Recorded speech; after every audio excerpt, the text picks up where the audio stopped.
আসসালামু আলাইকুম। প্রতিদিনের মতো নিয়ে এলাম আরও একটি ছোট্ট ব্লগ। আমি জ্যোতি আপনাদের মাঝে। প্রতিদিনের মতো সকালবেলা ঘুম থেকে উঠেছি। আজ একটু সকাল সকাল উঠেছি, বাচ্চারা এখন ঘুমায়, তাই ভাবলাম অনেক দিন যাবৎ র্যাকটা পরিষ্কার হয় না, পরিষ্কার করা হয় না, তাই আজ ভাবলাম করেই ফেলি। প্রথমে সাবান পানি দিয়ে পুরো র্যাকটা আমি মেজে নিয়েছি। এই যে দেখেন, একদম নতুনের মতো চকচক করতেছে। তারপরে হাঁড়ি পাতিলগুলো ধুয়ে যে ঝরা দিয়েছিলাম সেগুলো এক এক করে আমি গুছিয়ে নিচ্ছি। আসলে আমরা যারা ভাড়া বাসায় থাকি তারা ভাবি যে এখন কিছু করব না, নিজের একটা থাকার স্থান হোক তারপরে করব। এমন করতে করতে অনেকটা দিন কষ্টই চলে যায়, কষ্ট বলতে জিনিসের কষ্টে। যেমন এর একটা আমার আরও অনেক আগেই প্রয়োজন ছিল, সেটা আমি মাত্র মনে হয় বছরখানেক আগে নিয়েছি। তো এইভাবেই চলে মধ্যবিত্ত ফ্যামিলির জীবন। একটা জিনিস কিনতে হলে 10 বার ভেবে কিনতে হয়, যেটা এখন কিনবো আবার পরবর্তীতে বাড়ি টাড়ি করলে দেখা গেছে এটা কি প্রয়োজনে আসবে, কাজে আসবে না কি আসবে, এরকম করে আর কি আমাদের মধ্যবিত্তদের দিন চলে। আর আমরা যারা ভাড়া থাকি তারা তো ভাড়াই থাকি, অন্যের বাড়ি গুছাতে গুছাতে আমাদের জীবন শেষ হয়। যেমন আমার বিয়ে হয়েছে আজ 17 বছর। 17 বছরে আমি 5টা বাড়ি চেঞ্জ করেছি।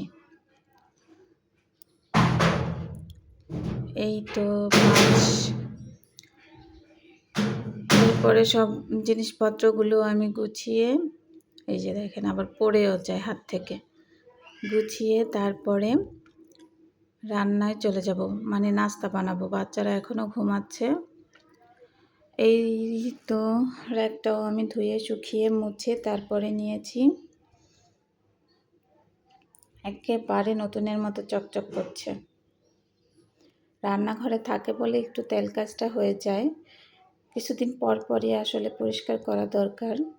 এই যে আমি একবারে সব ক্লিন করে নিয়েছি, সব টোটাল যা আছে। আমার রান্নাঘরে তেমন কিছু নেই। মধ্যবিত্ত বলেন, নিম্নবিত্ত বলেন, যাদের রান্নাঘর এরকম থাকবে আমি সেই দলের মানুষ। আমার যা আছে তা দিয়েই আমি রান্নাঘরটা সাজিয়ে নিয়েছি। এই তো পরে অফ ক্যামেরায় খেয়ে নিলাম নাস্তা। তারপরে আপনাদের ভাইয়া নিয়ে আসলো বাজার।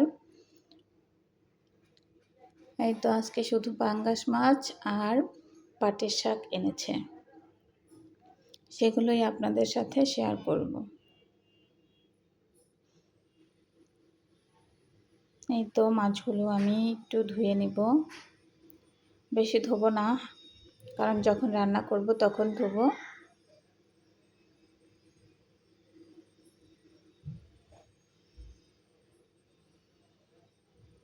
এই তো মাছগুলো ভালো করে ধুয়ে, ভালো করে ধুয়ে বলতে রক্তগুলো শুধু ফেলে দিয়ে তারপরে মাছগুলো রেখে দেবো। দেখা গেছে এইটুকু মাছে আমাদের 4-5 দিন চলে যাবে। ওই 4-5, যেহেতু একটা আইটেমের মাছই এনেছে, 4-5 দিন চলে যাবে। এই খেতে তো আর বেশি লাগবে না, তাই গন্ধ তেমন একটা হবে না। যাই, এই তো আমি বাটিতে করে মাছগুলো গুছিয়ে রাখলাম। 4 দিন খাবো, আর আজকেরটা রেখেছি, এটা নিয়ে 5 দিন হবে। এরপরে আমি শাকগুলো বেছে নিচ্ছি। এগুলো হলো পাট শাক, এটা দিয়ে আমি ডাল রান্না করব দুপুরে। আর বাচ্চাদের জন্য তানহাসিনা আবার পাট শাক ভাজি খায়, একটু লবণ দিয়ে ওদের জন্য ভেজে দেব। ভাত খায় না ওরা, শাক খায় ভেজে দিলে লবণ দিয়ে।